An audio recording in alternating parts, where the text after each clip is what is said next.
Nasa ang stage na ang inyong relasyon? Nasa ang stage na ang kanyang panliligaw? Actually po kasi sa lahat ng mga parang nanligaw sa akin, I think siya yung talagang pinapa-feel niya na super special ako, ganun.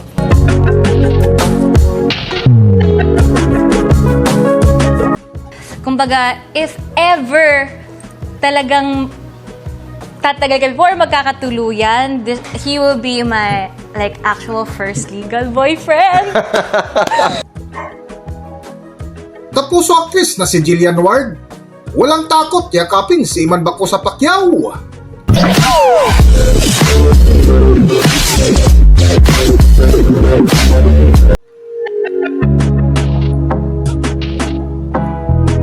Welcome back to Philippine Celebrity Broadcast. Hindi pa rin mawala-wala sa kwentuhan hanggang ngayon ng aktres na si Jillian Ward matapos sinurpresa ng dalaga si Iman Bacosa Pacquiao sa kanyang laban kontra Indonesian boxer nitong nakalipas na Sabado, February 28, 2026 na kung saan maraming nakapansin sa kakaibang kilos ni na Jillian Ward at Iman Bacosa Pacquiao. Kung matatandaan, higit isang buwan na ang lumipas ay humarap si Jillian Ward sa batikang TV house na si Tito Boy Abunda na kung saan napag-usapan nila ang nag-viral na TikTok ni Jillian Ward na sumayaw na may kasamang bruskong lalaki sa likuran na hindi pinakita ang mukha na kung saan napatanong ang TV host na si Tito Boy Abunda. Pero paano kayo nagkakilala? Yun na lang, I mean general. Dahil din po sa showbiz, actually. May kinalaman sa showbiz. May kinalaman sa showbiz. Pero one day, Jillian, you will introduce him to the public. Kung tatagal po ng ganon, I hope. Kung tatagal. I hope tumagal ng ganon. So, importante yung elemento na yon na kailangan magkasundo, magtagal. Pero nasa ang stage na ang inyong relasyon? Nasa ang stage na ang kanyang panliligaw? Actually po kasi sa lahat ng mga parang nanligaw sa akin, I think siya yung talagang pinapa-feel niya na super special ako, ganun po. Okay. 1 to 10, I think. ang chances niya para sagutin mo? Nanonood yun, for sure. Nanonood yan. Sigurado ako. So, 1 to 10. Nanonood yan. Nasaan siya? 10, 11, tsaka. Ganda yun. Ang mami, anong kanyang reaksyon ng mama? Kasi also po, he's very nice to my mom. Importante yun. Yes. Ayan, lagi siya nakalike kay mama. And then, Follow kay mama. ano siya? Is he the seloso type? Nauunawa ng trabaho mo? What is he like? He gets my job, kaya sobrang importante rin po sa akin yun. Kumbaga, parang may sarili-sarili po ngayong mga buhay. Ganon. Oo. So, ayun. Bulong mo nga sa akin yung umpisa lang ng pangalan. Ayoko dito eh.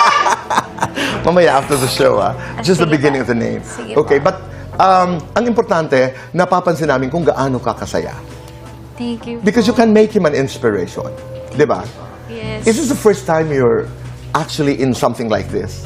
Sa patuloy nga ng kwentuhan ni na Tito Boy Abunda at Jillian Ward ay bigla itong sumingit na nakangiti na ibinagi na dati may lalaking nagpakilig sa kanya na tinawag niyang Papi Love. Ngunit sa bandang dulo ay inamin nito na baka sa ngayon ay ito na ang lalaki na kanyang maging legal na kasintahan. Naduda nga ng iba na dahil sa ginawang sorpresa at reaksyon sa mukha ni Jillian Ward sa gabi ng event ay baka si Iman Bacosa Pacquiao na ang lalaking nagpakilig sa kanya ngayon. Okay, sige. May aaminin po ako. Sige. Kasi, Sige, okay. 20 minutes lang to. May aaminin po Okay. ako. Kasi nung younger ako, mga 14 ako, hindi talaga pumapayag yung parents ko po.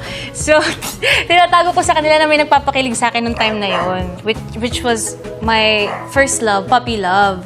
Pero I think yun talagang medyo parang mas may alam na po talaga ako, dalaga na ako. Yes, first time ko po. First time. Nakiligin ng ganito. That's how exciting it is, di ba? Yes. First love is always exciting. Oh, well, I had the first love, but You had one. Yes. This one is the very first? young. Yung nakita ko po sa'yo dati. Tama, Opo, tama, na tinatago kay mama at papa actually. Oo. Pero ngayon po kasi very open ako sa kanila. Kumbaga, if ever talagang tatagal kami before magkakatuluyan, he will be my like actual first legal boyfriend. Yes. Looking forward, di ba? Opo. After all, you're turning 21, you've been working, and you've been a very, very good girl, so good things happen. I think I deserve it. I think I think so too. I think it's time na rin naman po. Kaya guys, hindi na ako minor po. Pagbigyan niyo naman ako. Magta-21 na ako sa Feb 23. Pero alam mo, sa isipan ng ibang tao, 13 ka pa lang, 14 ka Ganun pa nga lang. po. Pag may nagko-comments po, kunwari, meron pong medyo ang damit ko, pang dalaga. Oo. May mga nagko-comment po na parang, uy, ilang taon ka pa lang, hindi ko pa 18. Parang, ala, 21 na po ako. This Feb 23. Oo, So, ayun. Valentine's Day. I mean, ilang araw na lamang. I mean, next week is Valentine's Day. May mga plano? Will you be going out together? I hope so. Opo. Nakabantay na ako doon. Alas 7 pa lang ng umaga. Susundan ko na. Magsasend po ba ako ng selfie sa inyo? But I'm just happy that you are happy. Pero marami nga ang nakapansin habang nakipagbakbakan si Iman Bacosa Pacquiao sa ibabaw ng luna ay tila hindi mapakali si Jillian Ward na tila seryoso at balisa habang pinanood dito ang batang boksingerong si Iman Bacosa Pacquiao na tila may ibig sabihin. Iman Bacosa with Jillian with Iman Bacosa.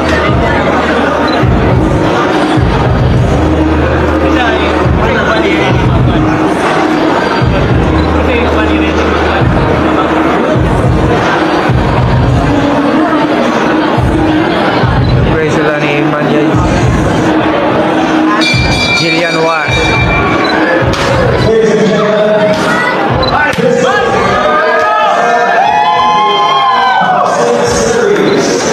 Jillian with Iman Bacosa.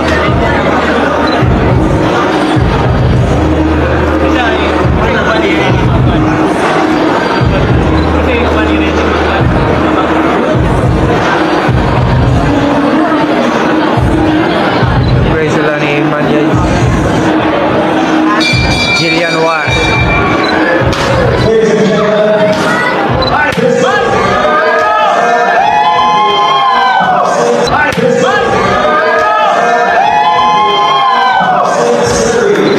Ngunit ang hindi mawala-wala sa chismisan ngayon ay nang makita ang reaksyon ng ina ni Jillian Ward na habang magkayakap sina Jillian Ward at Iman Bacosa Pacquiao ay tila kinikilig habang pinanood ang dalawa. Para sa buong kwento, narito ating panoorin at balikan ang ilan sa mga eksena. Narito ang video.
Hanggang dito na lang muna ang ating video at kung nagustuhan nyo, huwag kalimutan mag-subscribe at pindutin nyo na rin ang notification bell para ma-notify kayo sa ating susunod na video. Maraming salamat!